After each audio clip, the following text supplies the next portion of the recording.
All right, so we're going to show you how to disconnect and reconnect a linear garage door operator. Now, every operator is a little different, but the principles are the same. So hopefully this video can help you reconnect and disconnect your existing linear garage door opener. All right, so garage door operators have a way that you can disconnect the door from the motor in case of an emergency or typically a power failure.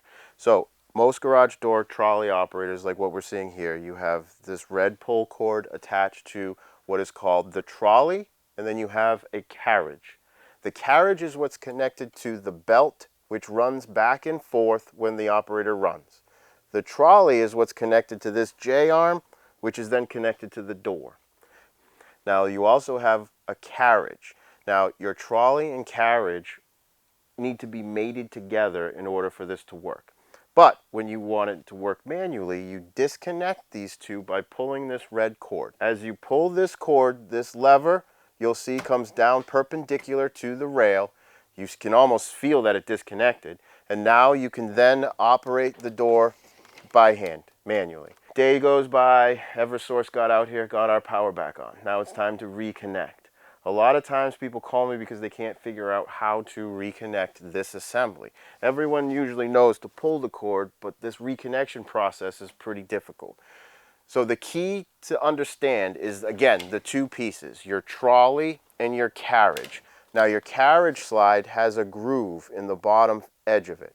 This groove accepts a latch that is in your trolley, but it will not accept the latch when this lever is in the down position. Power comes back on, come out to your garage, this same pull cord, this lever that's about 2 inches long, flipping this lever in the up position, which enables that latch vertically to engage into the carriage. Once the latch is up, you mate the two pieces together, you'll hear the click, and now you can't operate the door anymore. Sometimes you're trying to reconnect the operator and you just can't seem to get it connected. A quick trick would be the door is down, the door is disconnected, the garage door operator is down, meaning that carriage we talked about is all the way forward. A little trick would be to come over to the wall station, press the button as if you're opening the door, but remember the door's not going to go anywhere because it's disconnected. But what we're going to do is we're going to press it again when the carriage is about a foot away from the operator.